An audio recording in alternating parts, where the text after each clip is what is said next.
মোহাম্মদ বিল্লাল হুসাইন। বক্তব্য নিয়ে আসছেন মাওলানা মোহাম্মদ বিল্লাল হুসাইন। আসসালামু আলাইকুম ওয়া রাহমাতুল্লাহ। আমরা দীর্ঘ 53 বছর অতিক্রান্ত হয়েছে বাংলাদেশ স্বাধীন হয়েছে। এই দেশের মানুষ পাকিস্তানের দিক থেকে দীর্ঘ 9 মাস যুদ্ধ বিগ্রহ করার পরে স্বাধীনতা অর্জন করে মানুষ চেয়েছিল একটা সুন্দর জাতি উপহার দেবে, মানুষ সুখে শান্তিতে বসবাস করবে। কিন্তু আমরা কি দেখলাম, দীর্ঘ 53 বছর অতিক্রান্ত হলো, এদেশের মানুষ শোষিত, বঞ্চিত, নির্যাতিত। তখন যে পাকিস্তানের যে নির্যাতিত মানুষ ছিল, তার চেয়ে অনেক বেশি নির্যাতিত দেশের মানুষ হয়েছে। মানুষ শান্তি পায়নি। ধর্ষণ, সুদ, ঘুষ, ব্যভিচার, জেনা, ব্যভিচার সবকিছু দিন দিন বেড়েই চলেছে। খুন, রাহাজানি, হত্যা চলেছে।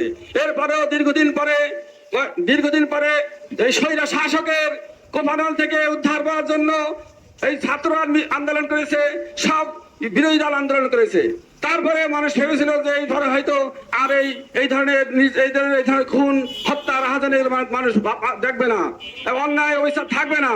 কিন্তু তারপরে কি দেখলাম, এই দীর্ঘ প্রায় 1 বছর অতিক্রান্ত হলো, এখন আরো দিন দিন বেড়েই চলেছে। মানুষ বড় আশা করেছিল যে স্বৈর শাসকের পতন হয়েছে, মানুষ সুখে শান্তি থাকবে।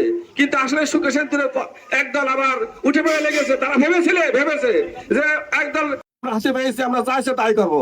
আমরা তাদেরকে এই বাংলার জমিনে এইভাবে অত্যাচার করে দেবো না। আমরা তাদেরকে বলছি যে যা করুক না করুক, যেখানে দেখবেন কোন মানুষের অত্যাচার হচ্ছে, কোন মানুষকে ধরে দিনে পাথর দিয়ে মেরে সবাই সঙ্গে ঝাঁপিয়ে পড়বো।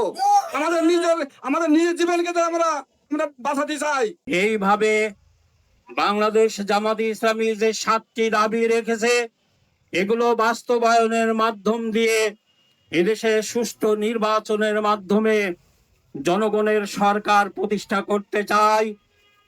এই প্রেক্ষাপটে বাংলাদেশ জামাত ইসলামী তার আদর্শ এবং লক্ষ্যকে বাস্তবায়নের জন্য এবং একটি আধুনিক, পরাক্রান্ত এবং গণতান্ত্রিক একটি বাংলাদেশ গড়তে আগামী 19 জুলাই ঢাকায় সোহরাওয়ার্দী উদ্যানে চলো চলো ঢাকা চলো যে সমাবেশে আহ্বান করেছে, আমরা কালীগঞ্জবাসীর পক্ষ থেকে আমন্ত্রণ জানাতে চাই।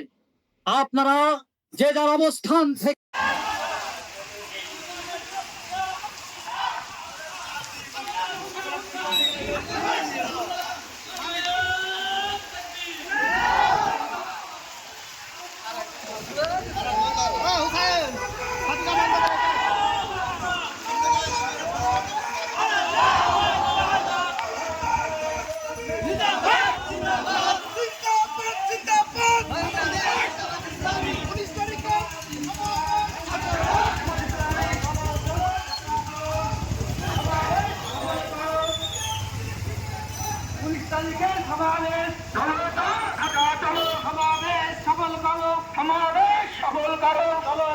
ঢাকা চলো